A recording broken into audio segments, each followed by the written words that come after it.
O'Reilly. You need parts? O'Reilly Auto Parts has parts. Need them fast? We've got fast. No matter what you need, we have thousands of professional parts people doing their part to make sure you have it. Product availability. Just one part that makes O'Reilly stand apart. The professional parts people.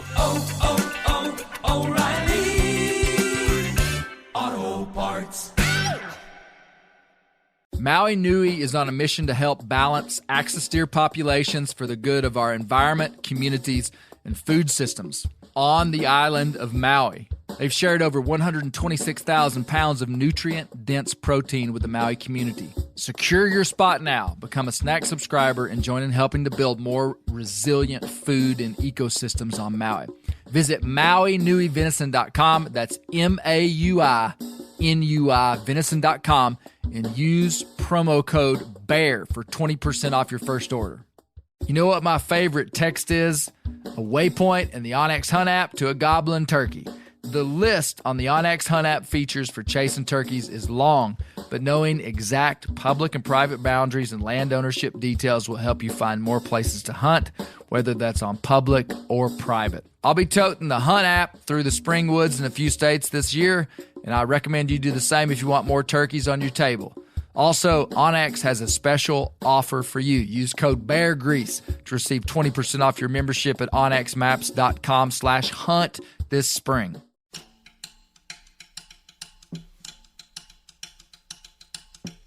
As a human, I'm going to share knowledge that's important to me with another individual in order to bring them in. I affirm you. I'm willing to kind of share my lot with you. On this episode of the Bear Grease podcast, we're exploring the secret world of whitetail hunters. I want to know why these rascals keep secrets, who they share them with, but also who they're holding out on. The answers might surprise you. And if you listen, you just might learn something about the people you think are your friends, but also yourself. You may be more slippery than you think and not as pure in motivation as you think.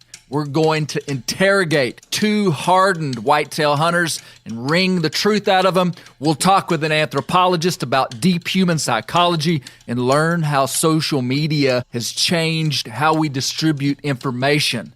You're not going to want to miss this one. Without your son knowing, have you ever shown those pictures to someone that you told him you weren't going to? Yep. Believe it or not, yeah.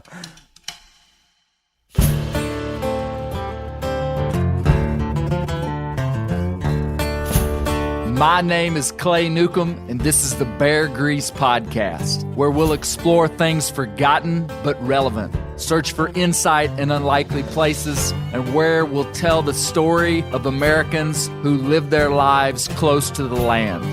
Presented by FHF Gear, American-made, purpose-built hunting and fishing gear that's designed to be as rugged as the places we explore.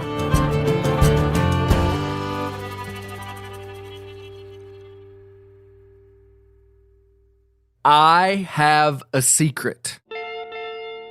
This secret has plagued me, causing me to consistently lose sleep over the last 2 years. It's caused irrational excitement, but also grievous pain.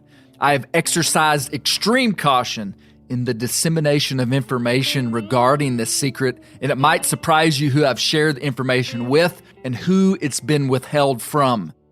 It's clear why people keep secrets, but it's not so clear why people tell them. And oh, they do. And I'm in search of why. The choices I've made about my secret have been more instinctual than conscious. I've released information with strict stipulations, and every time I've done it, I've wondered if my trust would be betrayed, and I'm certain that at times it has. Interestingly, my secret didn't have to be shared. For me to reap the potential reward of it, I didn't have to share it with anyone. But some madness beyond conscious choice drove my wandering lips to mumble. It drove my fingers to type messages that had information that I wanted no one to know about. Or maybe I did want them to know. While sitting 30 feet up in a walnut tree on November 1st, 2021, I had a peculiar revelation.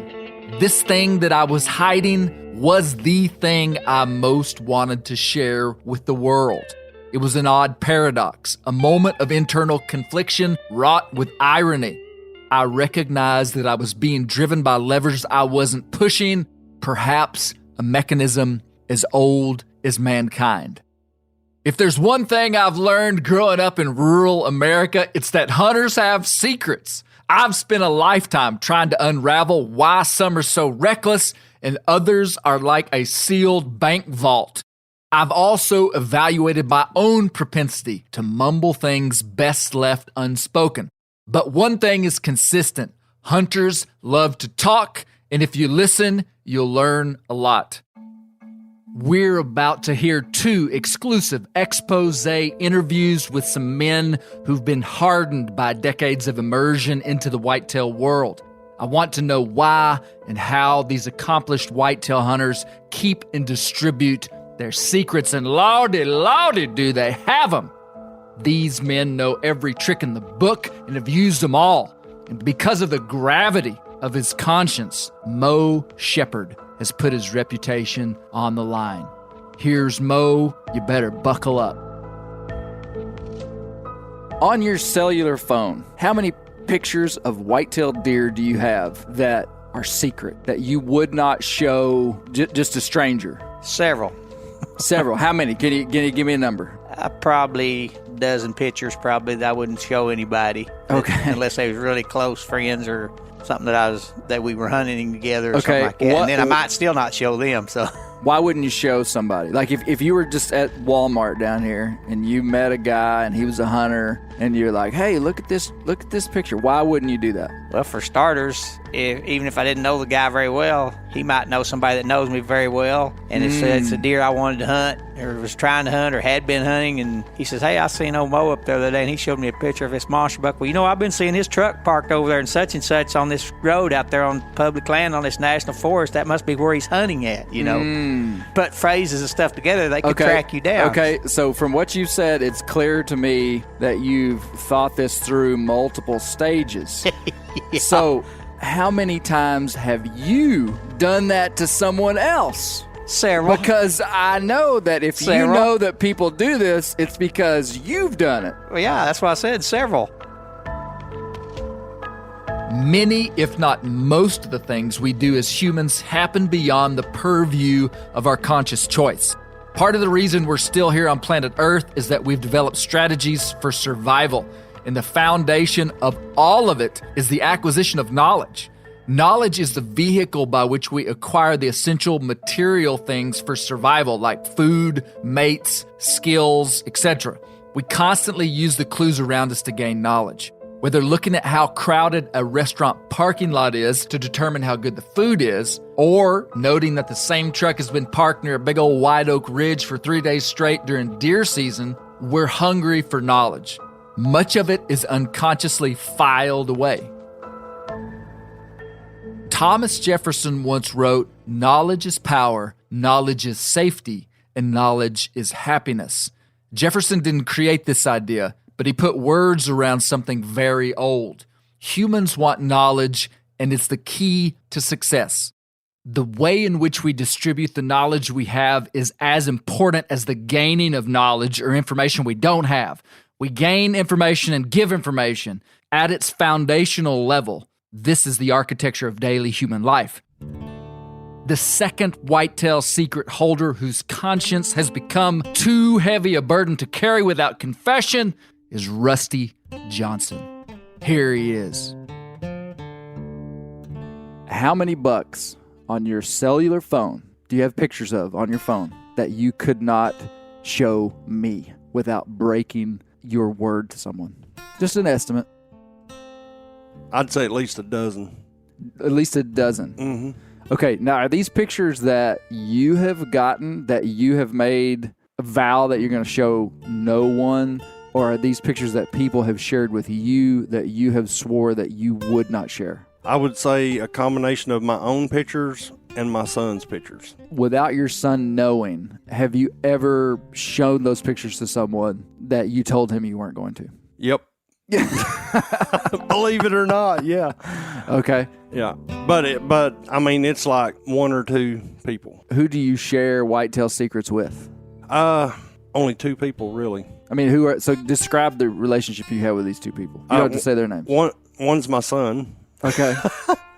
And the other is a really good friend. Okay. Now, I know some intel about you. You have a wider knit group of people that you hunt with. Are you telling me that there are things between you and your son that are not shared inside of that wider community? Yes, absolutely. Okay. Yeah. And my dad, but my dad's kind of, he's out of the this hunting. is important. Yeah. See, if we were in a criminal trial here, you would be held in contempt of court if you had said you weren't going to lie. So your dad is a part of this. He is. Okay, so close-knit family. Very interesting. Dads can often be the vow busters of Whitetail secrets, but I bet there's more to this. Here's Mosley. Okay, has someone shared a deer picture with you that you swore to secrecy that you'd never share, that you did share with someone? Tell the truth. I'm thinking. It's a long, awkward pause. Yeah, He's I'm just staring thinking. off into the distance. I don't think I have, because I Okay, now this I've only had, like- I know how this goes down. I'd send you a text and I go, hey, I'm going to send you a picture, and I don't want you to send it to anyone ever. And then when you get home, you show it to your wife. And you've already done what you said you weren't going to do. yeah. Or this is the other way it happens. You end up showing it to a guy in Illinois, and you justify it because you're like, this is totally irrelevant information to this guy.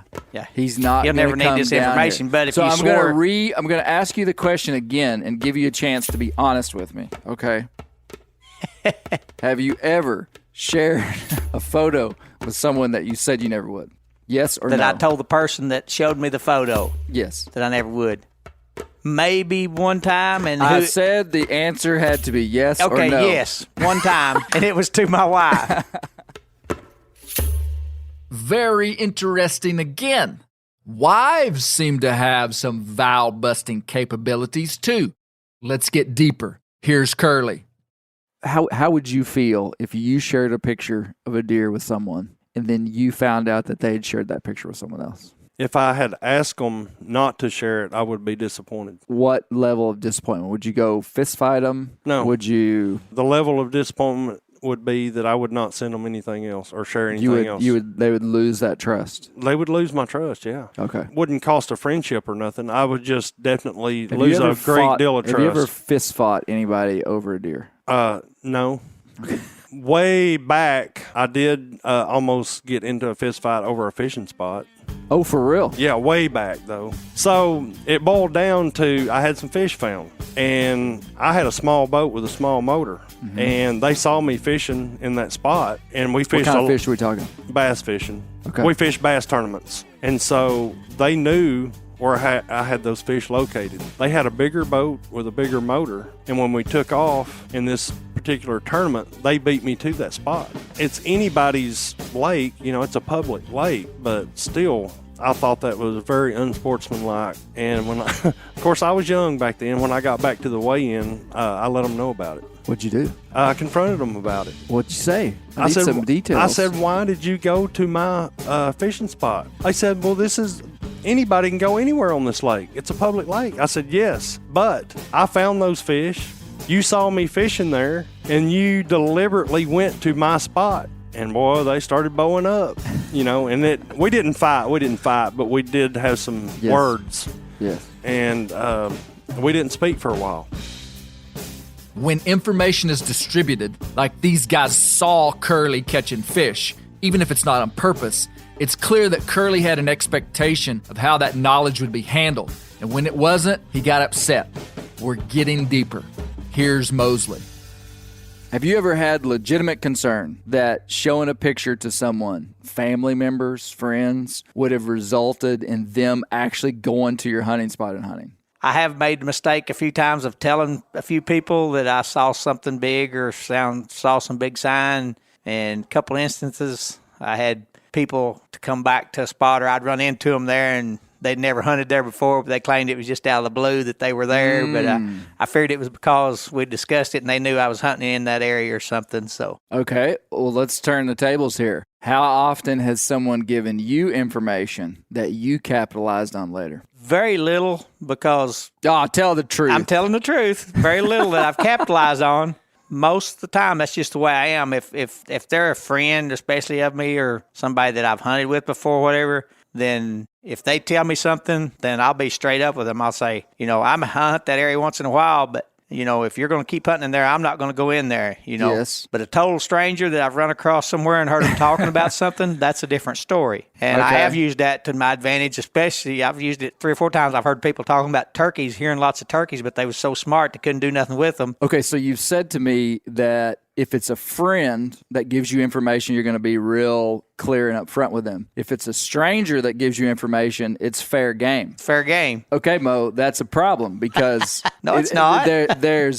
There's multiple layers of friendship. Okay, so there's people that are in between stranger and friend, and so where is that line? For instance, Well, first off, let me butt in on you here. First off, you have to be your own judge on how much information you let loose when it's somebody that's you don't so know you're, very well. you're or putting personal responsibility on the person person that's distributing letting that information out. Okay, give me a categorization of friends. Where does a direct family member fit on this? Family members are different from friends. Oh, okay. So there's many stratifications here. Yes. Now, wait a minute. I thought family was inbounds for sharing secrets and responsibly handling their secrets. Not so, it seems. This is a bit more nuanced than I originally thought. Here's Curly on why he keeps secrets. And I still haven't told you my secret. So why do you think you are so secretive about whitetails? Because of my dad. Why? Because I learned growing up hunting with him, he got burnt a few times by some friends. He always taught me to be, he's secretive about everything, but he was always really secretive about hunting and fishing. Really? So as a boy, your dad told you, he was Yeah. like, man, if you know where a deer is, you better keep it tight-lipped. Absolutely. From a young boy. Yes. I mean, we're talking like back in the 80s. Can you go into any kind of detail without names of what happened in those scenarios that branded your dad like this? Yeah. He had a friend that he had hunted with a little bit, and that friend went into a certain spot. My dad had found a really good buck. We didn't have game cameras back then, but Yeah. I mean, he had found a good buck, seen this good buck, told this friend about this spot, and the friend didn't say a word to him and went in right behind his back and went in there and killed that buck. How did your dad find out about it? Well, he saw the buck. I mean, the guy killed it, and he brought it back into town and everything and was bragging about it. And, of course, word of mouth. Did your dad confront the guy? My dad doesn't get mad about things like that, but He just learned from it. he learned from it. Yeah. It did not ruin the friendship or anything like that. Really? Yeah. He's not one to get mad about stuff He like just that. he just said, I He's will like, never. He's like, okay. These interrogations should have us all thinking about ourselves. Do you keep secrets? Do you share the secrets of others? Be honest. How do you justify it when you do? There's an ancient statue in the country of Turkey, which is ironic because we know turkey hunters are such liars, called the statue of Diogenes. It's believed to have been created in the year 412. It's a man standing beside his dog, and he's holding up a lamp, and he appears to be searching in the light cast by the lamp. It's said that he's looking for an honest man. This is old stuff. It's clear that there are spectrums of secret keepers. Some people are loose-lipped and others have tight lips, but one thing's for sure, we all have a strategy for how we disseminate and use information. This is deep human psychology, and I continue to be fascinated by the things that govern our lives beyond our conscious control. Being aware of our actions and the way we make decisions is important stuff. You all know Dr. Dan Roop from the Bear Grease Render. He's a professor of anthropology at John Brown University. Strangely, he seems to know a lot about secrets, and I want to get the details. We've been talking about hunting secrets, but we'll need to broaden our search criteria. Here's Dr. Dan. Dr. Dan, talk to me about the general ideas of the dissemination of knowledge amongst humans, which is like the most common. We do this every single day of our life, from the time we wake up to the time we go to bed. We are distributing information. Just make me informed about human psychology and how we do that. Okay, so the gentleman who really wrote the book on exchange, and so that's what you're talking about when you're talking about the dissemination of knowledge. People are sharing knowledge that they have, but they're not broadcasting it near and far. They're selectively sharing information with others. And then that is an exchange. They're hearing things back and they're trading information in a sense. That's called reciprocity. Okay. And so the gentleman who really wrote the book on reciprocity. Literal book, metaphorical book? Literal book. Got it. And the name of the book, it's a French sociologist. The name of the book is The Gift. Okay. The whole point of the entire book, Marcel Mauss wrote it about 100 years ago, is that every gift has strings attached. Every exchange has strings attached. I don't just give you something for free. I want something back, even my most well-meaning thing. And certainly the thing that's been shared the most among humans for millennia, long before we had money, long before we had products, long before we had an economy, long before we had brands of clothing or different things like that, was information. How do you make this stone tool? How do you hunt this animal? How do you engage in this agricultural activity? So the currency of humanity was knowledge. Yeah, knowledge is power. I mean, that's where we get this saying. And so when it comes to the sharing of knowledge, it's always a loaded exchange. The currency of humans is knowledge. And we'll need to remember that the term reciprocity describes the exchange of knowledge. And it's extremely important to know that knowledge is never free. It always has strings attached. If you're like me, I think you'll begin to see that this is true. Everything has a string.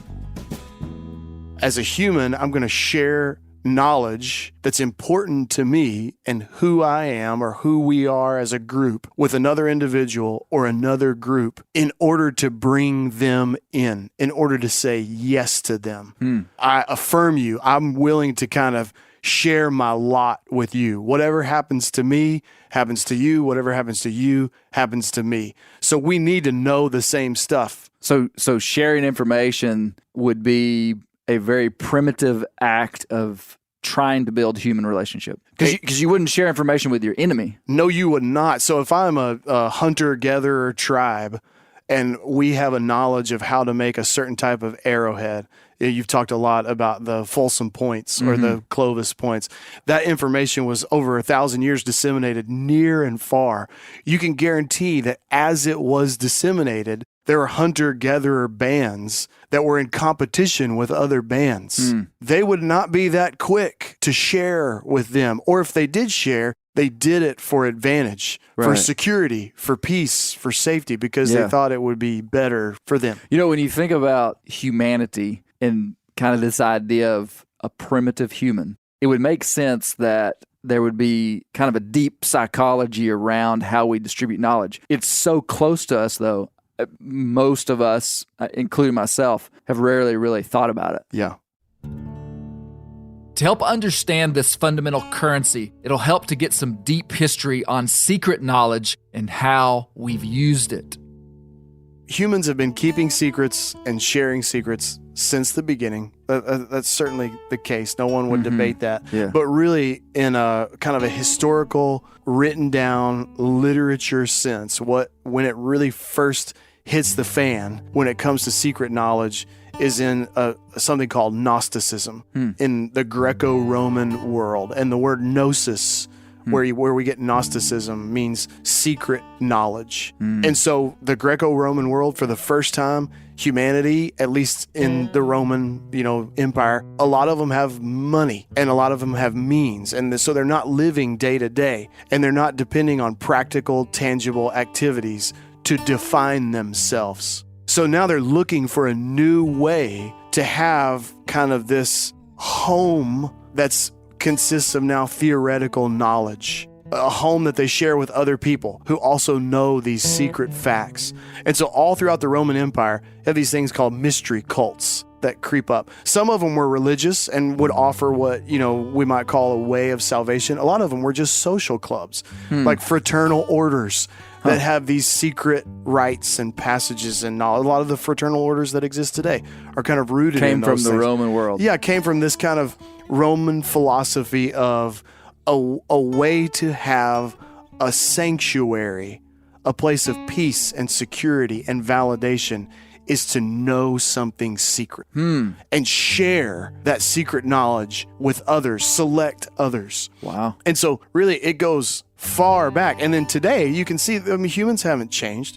We're still doing the same thing. People love secret knowledge because me and the folks who know what I know, we're in the in group and everybody else is in the out group. And all of a sudden, because I have a stable, steady in group, I can take a deep breath. And all the time, we are doing identity in this way. Someone who hunts like me, someone who maybe as a bow hunter, somebody who watches their scent the way that I watch my scent. Wow. Hate to bring this up. I'm thinking this is the in group.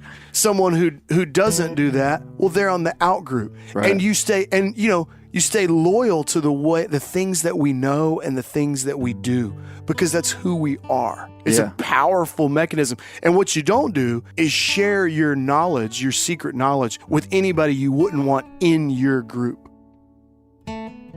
Now we're starting to see the complexity of how we manage knowledge.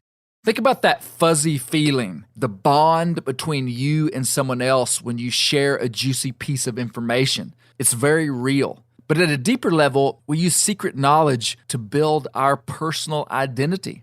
Our personal identity is who we believe ourselves to be.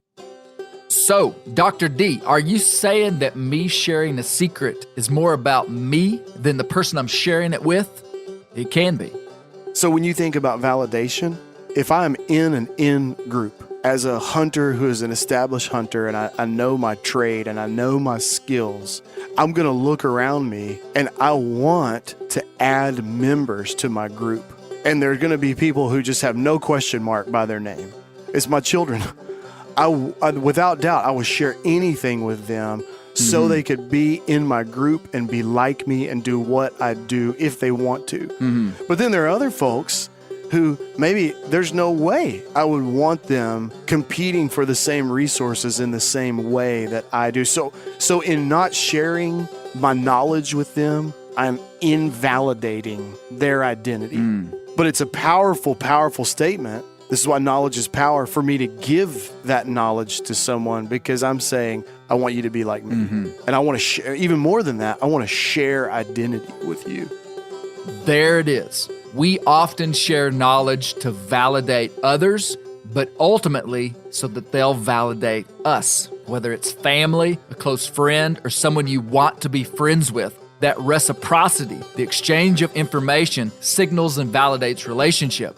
Why do you want to share a trail camera picture of a buck to someone that it's completely irrelevant to? You want them to think you're cool, legit, and in the know? Probably. This is as consistent as gravity. Think about this. What do you do when you see the best deer hunter you know? You go and tell them about your deer hunting. You're signaling that you're the same. Remember when I said dads can be vow busters? It's because most of us have a desire to show our dads that we're legit. And we want to share our lives with them. We do this stuff all the time. This might explain why on that cold November morning, I wanted so bad to share my secret with the hunting world. The release of that knowledge would have validated my personal identity. If I would have told them my secret, they would have said, oh man, that Clay is a real deer hunter. But I still haven't told you what my secret is. I may not.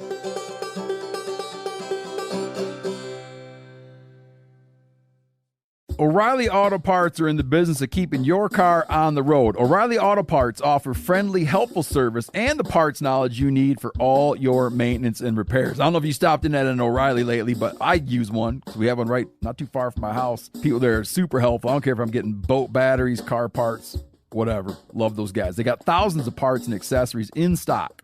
either in-store or online, so you don't have to worry if you're in a jam. The team at O'Reilly Auto Parts can test your battery for free, in or out of your car. If it needs to be replaced, they'll help you find just the right battery for your vehicle. If you need your windshield wipers replaced, a brake light fixed, quick service, they'll help you find the right part or point you to the nearest local repair shop for help. Whether you are a car aficionado or an auto novice, you will find the employees at O'Reilly Auto Parts to be knowledgeable, helpful, and best of all, friendly. The professional parts people at O'Reilly Auto Parts are your one-stop shop for all things do-it-yourself auto.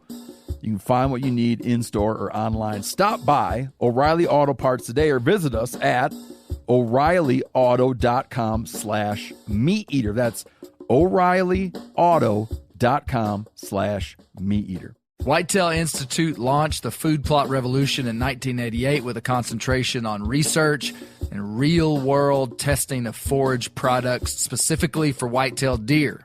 Whitetail Institute's research and development team of agronomy experts provide effective, personalized service. I've been using Imperial Whitetail Clover for a long time in a food plot back behind my house. In 2007, I killed the biggest buck of my life over an Imperial Whitetail Clover small quarter-acre food plot. Imperial Whitetail Clover is the only clover scientifically developed through years of selective breeding. Clover Extreme genetic stability provides extreme cold tolerance, disease, and drought tolerance. It really does. Clover is coated with Whitetail Institute's Rain Bond, a polymer coating added for enhanced seedling survivability. They have an exclusive offer for Bear Grease listeners, 15% off Imperial Clover when you use the code BEAR at whitetailinstitute.com. That's whitetailinstitute.com and use code BEAR for 15% off. Ready to win Mother's Day and cement your reputation as the best gift giver in the family? Give the moms in your life an Aura digital picture frame preloaded with decades of family photos. She'll love looking back on these memories and seeing what you're up to today. Even better, with unlimited storage and an easy-to-use app, you can keep updating mom's frame with new photos, so it's the gift that keeps on giving. And this is not a joke. Juju Newcomb has an Aura frame, and we share photos, and they're incredible. Also, my mother-in-law has one. We have them. They truly are really good, really high quality. The Aura frame is easy to set up. It takes just 2 minutes to set up a frame using the Aura app. It also adjusts the display depending on light levels in the room to maintain the true color of your photos. For real, the digital screen is amazing. Right now, Aura has a great deal for Mother's Day. Listeners can save on the perfect gift by visiting auraframes.com to get $30 off plus free shipping on their best-selling frame when you use code BEAR, B-E-A-R, BEAR. That's auraframes.com. Use code BEAR at checkout to save. Terms and conditions apply. Talk to me about how dissemination of knowledge is a request for relationship, and that relationship has a string attached, which is this personal identity that I'm after. Absolutely. Identity construction is something that every human engages in almost every conscious minute of their day, and even their subconscious Whether we minutes. know it or not. Whether we know it or not, we are constantly constructing identity, and we're constantly asking for a secure, socially accepted identity. Even the people that say they're loners and they don't need anybody, that's their identity. That is their identity. The people that are extroverted and involved in social groups, and that's their identity. There's not a human on the planet that is exempt from this. Even a hermit living on a desert island, he is in pursuit of identity. He is in pursuit of an identity, and he's forming it socially, even if he's forming it by being antisocial. It's still, social is still an antisocial. It's still a social identity. And so when you look at identity formation, J.A. Walter is a British sociologist, and one of the main points that he's long since dead, but one of his main points is that as he was watching individualism really kind of gain its stride and just hit its pace, one of his main points was that we are incapable of assigning our own identities. We try all day long, but it just leaves us insufficient. And what we need, every single one of us, to some extent, needs external validation. Right. And so when we talk about the dissemination of information, hunting secrets in this case, and we're relating that to identity, I am sharing information with you in no small part because I want you to validate me. I either want you to look at that photo and say, boy, Daniel, you are awesome, or you did it, or I want you to turn around and share your photo of your big buck with me. And it says to me, we value each other. We look at each other, if not as equals, as worthy of being in the same in group. Yeah. There's no rejection between you and I if we're Yeah. sharing that knowledge. Yeah. But if we're kind of playing our cards close, then either you or I, one of us does not validate the other. Yeah. And that's an assault on my socially accepted identity. So people are always ferreting out and hunting, as it were, for these in groups that they can fit in. There's not a person on the planet that I think wouldn't see that in themselves if they really looked at it, because it's so true when you really think about why you do what you do. So I asked some of these guys that I interviewed, I said, why do you share a picture with these people that you're close to? And I was kind of surprised because some of them weren't really able to articulate why. But when we boiled it down, it was clear they're not sharing information with someone that they don't want to be friends with. They're not sharing information with their enemy. They're not sharing information with someone that they don't perceive as kind of equal to themselves. And they, oh man, we're all looking for validation from people. Yep. In some ways, trying to receive validation from someone else, you can quickly go down that road and see that is not healthy, but there are parts of that are very healthy. Sure. We are designed to live inside of community. We're designed for relationship. And Yeah. Dan, I say this all the time and I go back to it all the time. I think much of hunting, as would be much of any other kind of activity we engage with that involves other people, is really fueled by relationship. So, and I think one of the things that makes hunting in particular so powerful relationally is it's practical, it's tangible, it's out in the world. You can't learn it off of video. You really need to be with someone who is an expert, who has done it. You need to watch what they do. And this is what humans have been doing forever. It's a powerful interaction that as humans, we just don't normally get because, well, think about the way that a lot of humans right now, a lot of us do identity. It's digitally. So if the need for validation is so huge and we all need it so deeply, and you would think all of these folks who have huge social media presence and they have all these followers and they have all these likes, you would think, man, good night. They've got validation off the charts. Yet study after study after study, it doesn't matter if it's a psychologist, a psychiatrist, a counselor, whoever did the study, social scientist, psychologist, doesn't matter. Mental health decreases. Wow, there's a correlation between mental health and number of Instagram Shocking. followers. Yeah, you're in trouble, buddy. That's true. Because so the longer you get pseudo validation from an impersonal source, the lower your mental health goes. Golly. The more validation you get from a real life, real human being who cares about you, by sharing information with you, they're validating you, they're caring for you, the more stable and robust your identity is because it's not exclusively yours, it's shared. And that's the myth of the rugged individual. We were not always made. Bringing it back to the myth. I love it. We were not made to have identity in and of ourselves. We need it validated externally. This is fascinating stuff. And when we swoop back down to our specific topic, which is how we share hunting secrets, it even gets more interesting. When you are engaging in trading hunting information, you just stepped into the shoes or sandals or moccasins, Crocs, Brent Reeves, of humans for millennia. Whereas when we swipe our credit card, when I get out on my phone, I'm doing something that humanity has done for all of 5 minutes. But as a hunter, when I'm engaging in sharing hunting secrets or even just hunting knowledge, how do you shoot a bow? When I teach my son how to shoot a bow, That's an ancient transaction. It almost doesn't get more ancient than that.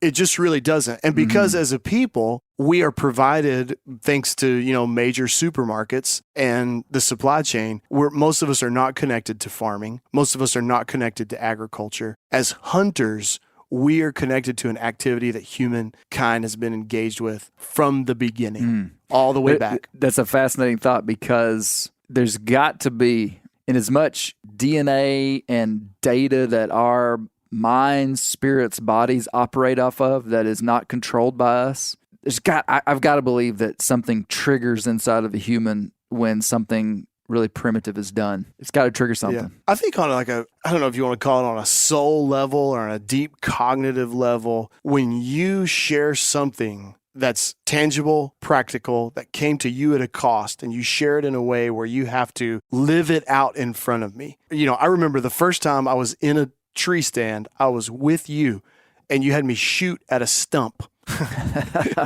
Yeah. Yeah, and I shot at a stump, and you shared with me a way of being that I could emulate and do. That hits a person on a profound level. Most of our interactions and exchanges on a day-to-day basis do not do that because they're so impersonal and they're so abstract. And I think because deep down, you're showing me a way to be.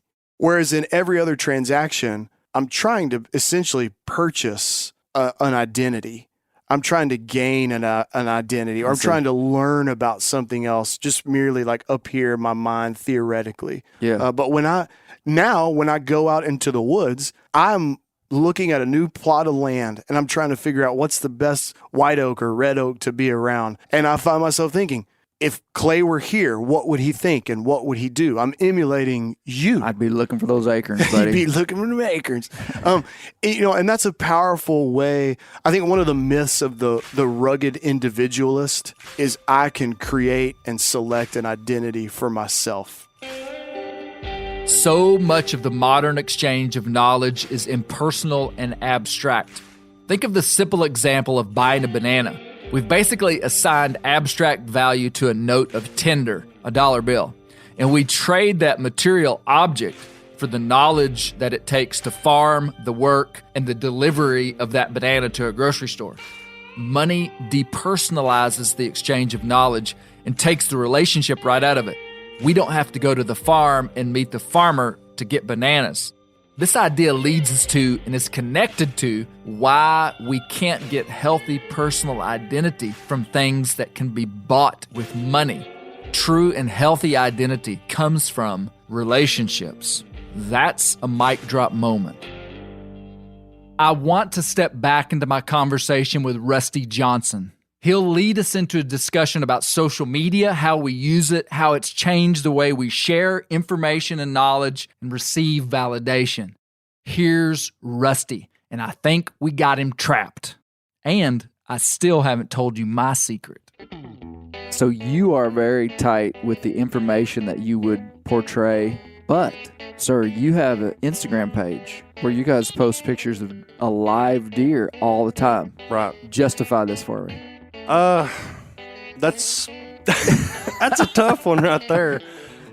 I'll just put it this way: we don't post everything, but we do post a lot. Have you ever thought about putting like a disclaimer on the tagline of your Instagram page that we post a lot of deer, but not all of them? No. But this Instagram page, though, clearly shows that you have a deep desire to share these deer with people, though. Right. I mean, would you agree? For their viewing pleasure, yeah. But what I've found is that usually the thing that we're trying to guard the most is actually the thing we want to talk about the most. Would you agree with that? Yeah, I do agree. The secret pictures that you have on your phone, the dozen secret pictures, are those not the photos that you want to show me right now? I would like to, yeah. I don't know. Yeah, I mean, I like to see people have enjoyment through what we post on our Instagram and Facebook pages. So it's about them. You sure about that? No. Social media has undoubtedly affected the way we share knowledge and build identity. It's unprecedented in human history. Here's Dr. Dan and I exploring this topic. if we're talking about secrets, we're talking about the dissemination of knowledge, some of it intimate knowledge. Man, only in the last 15 years have we had at our fingertips the ability to communicate with people. How do you think social media is scrambling the human brain? Oh my goodness. So I think what social media, one of the positive things about social media is you don't have to say goodbye to as many people. So we can keep acquaintances and people in our lives that normally, apart from the internet and connectivity, we would lose touch with. I see. Humans, not only were we not made to be alone, like we said, even the monk who's on an island by himself is still creating a socially constructed identity. Yeah. We also weren't made to stay in touch with everybody we've ever known ever. This is new, man. Okay, if you think about it like this, humans used to be full-time hunters, so we filed away hunting info. Now we have less hunting info, but more like a Rolodex of people because we keep up with these people. So maybe there's a correlation between having smaller Instagram followings and being better hunters. Oh. Do you see what I'm saying? I do have much there's only fewer so followers much than you. space in a man's brain. Especially certain men. This is nonsense. This is nonsense. But so the more people you are connected to doesn't necessarily result in the more actual validation you can get.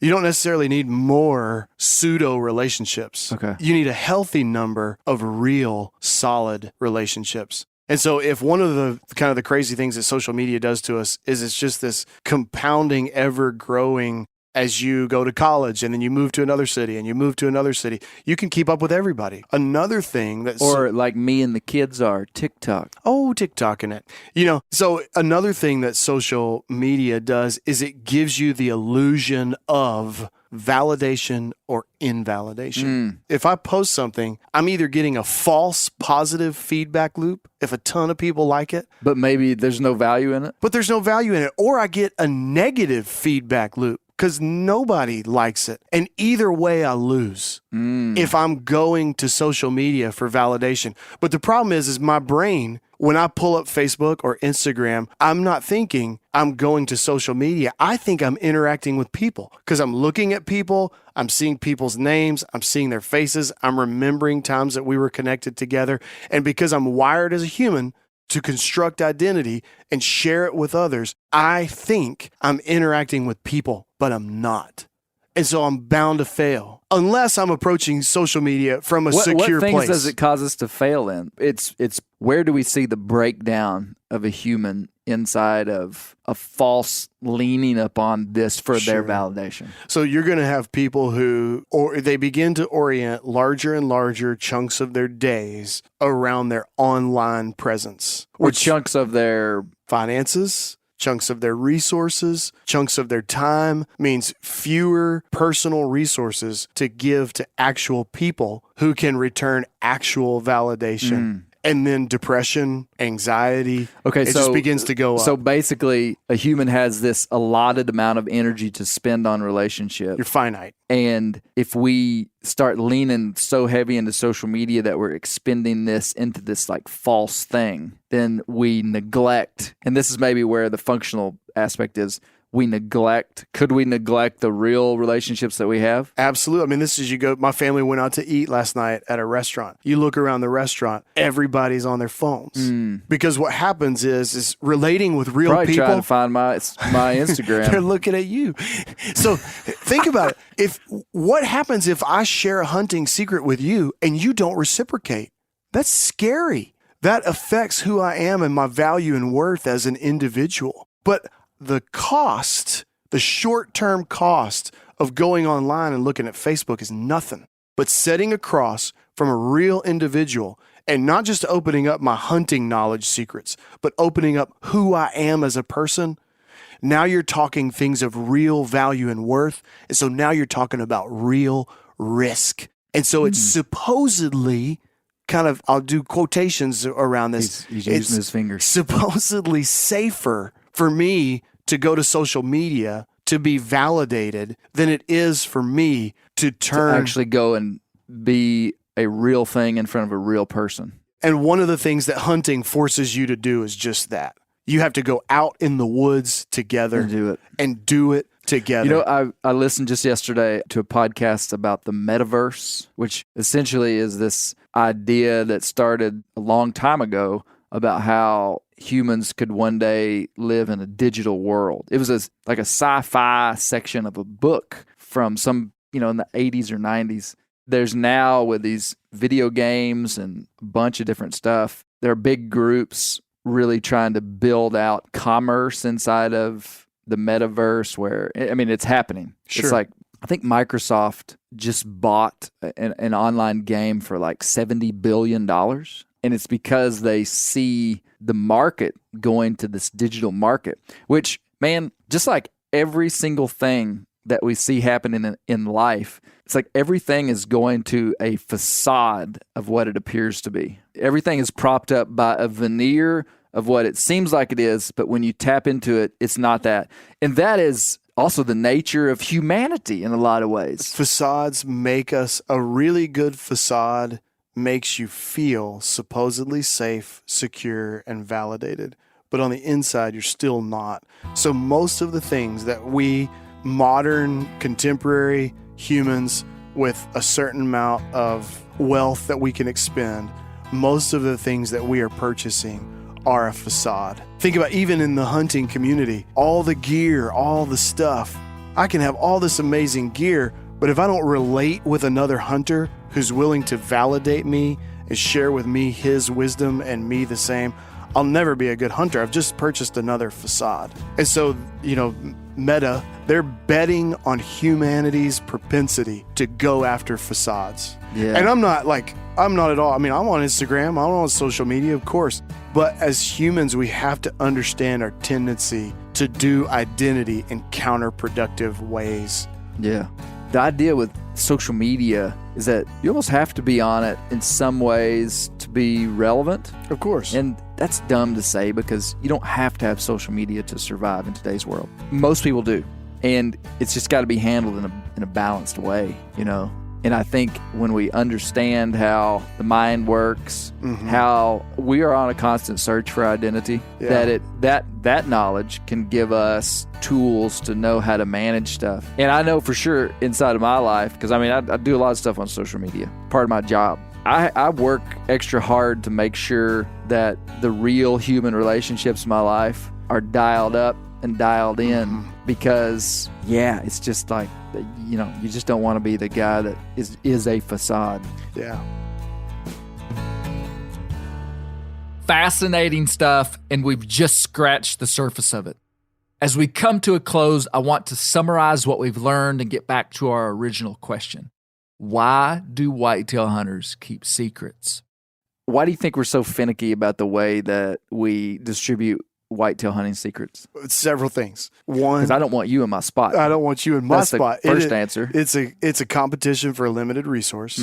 So you're not going to share it with everybody. I think another thing is a fundamental insecurity. I'm not going to just share my important knowledge with anybody because, again, what if they don't reciprocate? Oh, wow. Well, in a fundamental insecurity on the, like, I'm hiding because I'm afraid it's going to be taken from me. Yeah. People are just insecure. We are insecure. Just like someone is going to go on Pinterest. My wife might get on Pinterest and select certain things to be on her Pinterest page. She's going to select the things that she feels like reflects who she is. If I go to Lowe's or Home Depot and pick out new light fixtures for a home and do that, I'm not just going to pick out random ones. I'm going to pick out the ones that I feel like reflect who I am. Same way when it comes to choosing who I share information with. I'm going to share information with people who I feel like are sufficiently like me or people that I want to be like. And so that's a very finicky kind of particular process. I don't just share with anybody. You've made a lot of jokes about how someone says acorn or acorn. We have all these kind of ear markers. It's not a joke. You are an idiot. We have all these earmarks of who is in and who is out. And so much of human thinking is in-group, out-group thinking. You know, you look at our nation and how polarized it is. And fairly quickly, I can tell who is in whatever my supposed in that sphere of influence in-group is and who is out. And that's where information goes, or with the out-group, that is not where information goes. In closing, I want to tell you just a little bit about my secret. In 2020, I had a big deer on camera. For me, it was like a once-in-a-decade type deer, 150-inch deer. After a bullet malfunction on my muzzleloader and a miss, the deer lived. In 2021, he grew a lot and turned into a once-in-a-lifetime deer. The prior season, my strategy had been lock box lips, especially with neighboring landowners that had access to this deer. But later in the season, I adopted a different strategy of openness. I made an unusual move. I decided to co-op information with the other people that I knew were after him. I agreed to share all the info I had, no secrets. It was risky and went against everything I'd ever done. I chose to share all my trail cam pics within a few hours of getting them with the other guys that were hunting this deer. Why? And I didn't ask for anything in return. But if I'm being honest, I imagined that I would get stuff in return. I was willing to be the first to release information. I was desperate.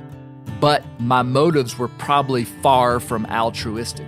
I knew that they would give me information that I needed as well. But it seemed kind of fair. The results of the experiment were entirely positive. Though none of us killed the buck, I shared valuable information that helped the other landowners, and in turn, they shared info with me. At the end of the day, the release of that secret information did exactly what Dr. Dan said it would do. It built trust and relationship between myself and these guys that I don't think will go away anytime soon.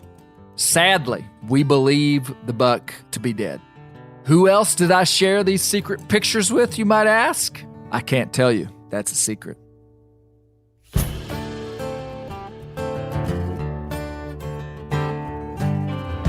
I've learned a lot about myself by talking with Mosley, Curley, and Dr. Dan. I continue to be amazed at the undeniable magnetic attraction for humans to build personal identity. You do it even if you don't think you are. Like an emerald-headed mallard duck going to the acorns and rice, we just can't help it. These secrets we keep and release are important components of relationship and identity building. Keeping secrets also has some really functional aspects to them, like we don't want a bunch of hillbillies piling into our spots, but it's deeper. The quickest way to offend someone is to invalidate their perceived personal identity.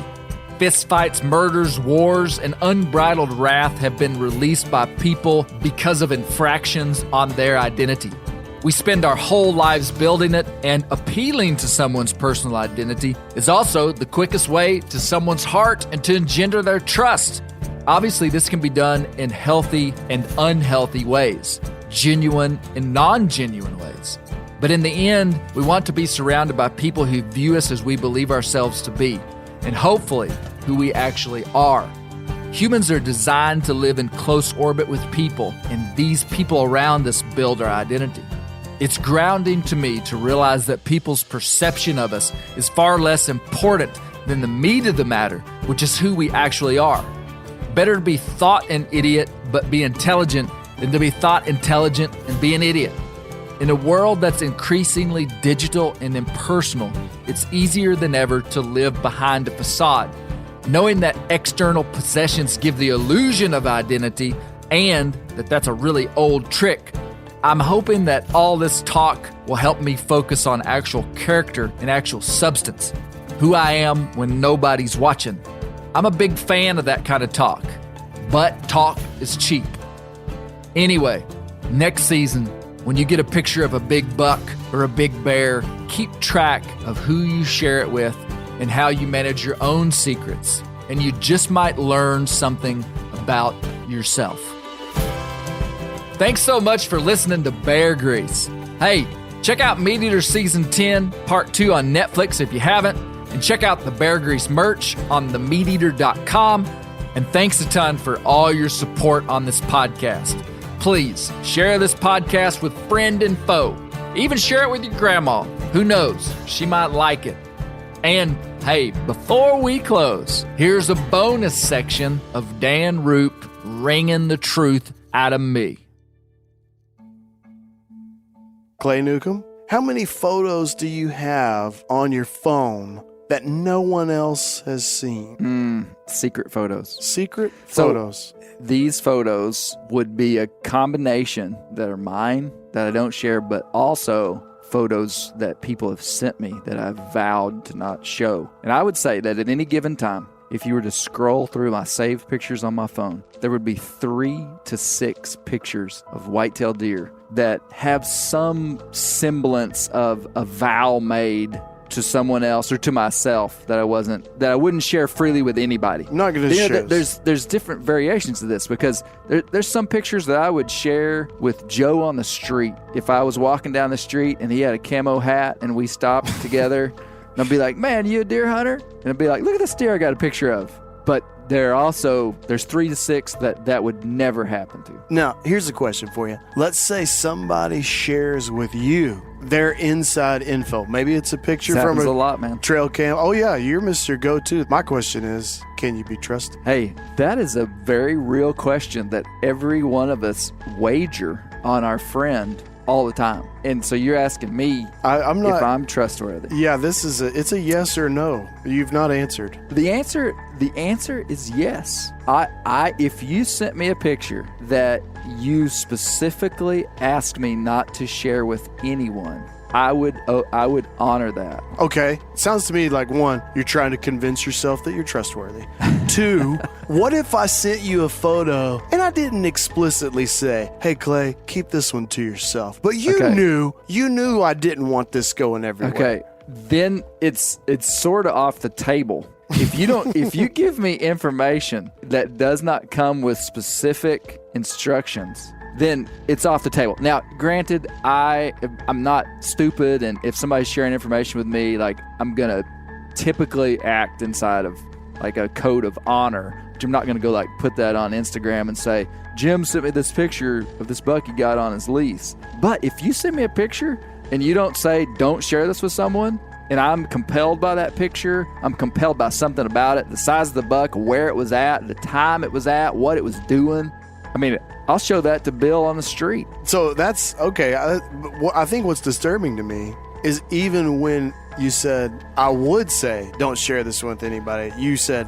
typically you would act within a code of honor. Listen, okay. So there are therefore instances where you would betray my trust. Okay. Regardless of the situation. I guess what we're talking about is how to the letter of the law that someone is going to be. I don't think we're talking about someone. I think we're talking about you and what you're made of as a man. Listen, you send me a picture of your big buck and you say, "Clay, don't share this with anybody." Can I show it to my wife? Is your wife anybody? She is. So I've broken your trust. Can I show it to my dad, who will not know where that information came from?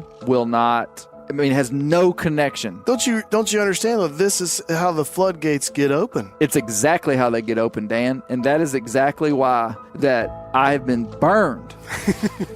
I have been burned by people, because this is what I've learned, okay? It's not me that you have to worry about. It's the person I share it with. That's why. So I get your picture. And I'm just sharing this with you because I have grown, okay? I have grown. You're a changed man. I get a picture from you, this giant buck, and I go, "Man, Gary Newcomb, he's not going to go in there and kill that deer. He's not going to, it doesn't matter." And so I go, "Look at this picture that Bill sent me." I've sworn to Bill that I wasn't going to show anybody. This is a made-up scenario. This has never happened. Purely hypothetical. I show it to Gary, and again, I'm not the one you have to worry about because I'm not going to go on your spot. I'm not going to tell the information to someone that would use that information to capitalize on your spot.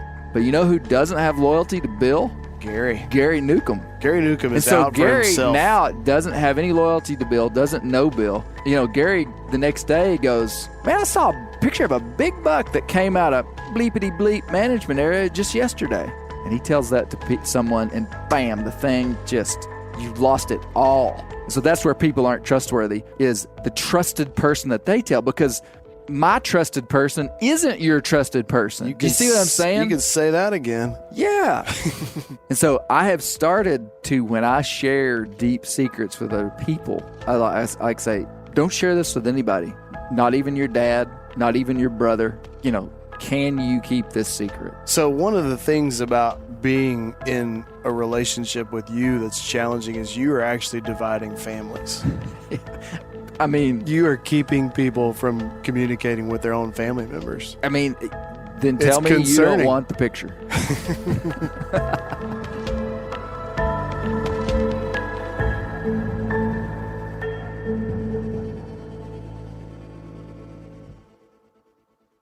This show is sponsored in part by BetterHelp. Around New Year's, we get obsessed with how to change ourselves instead of just expanding on what we've already done right. Maybe you finally organized one part of your space and you want to tackle another. Or maybe you're taking your supplements every morning and now you actually want to eat breakfast. In the last year, I've been more diligent about going to the gym on a regimented schedule, and it's made a lot of difference in my life. Therapy helps you find your strengths so that you can ditch the extreme resolutions and make changes that really stick. Therapy is helpful for learning positive coping skills and how to set boundaries. It empowers you to be the best version of yourself. It isn't just for those who've experienced major trauma.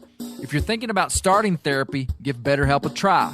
It's entirely online, designed to be convenient, flexible, and suited to your schedule. Just fill out a brief questionnaire to get matched with a licensed therapist and switch therapists at any time for no additional charge. Celebrate the progress you've already made. Visit BetterHelp.com/Grease today to get 10% off your first month. That's BetterHelp.com/Grease. I'm sure a lot of you guys remember the old ceremonial hunting tradition of eating the heart out of the first animal you kill. Meat from those organs are among the most nutrient-rich foods on the planet. You can get those same benefits your ancestors craved via convenient daily capsules from Heart and Soil. Find out more at heartandsoil.co. And remember, use code MeatEater for 10% off your purchase.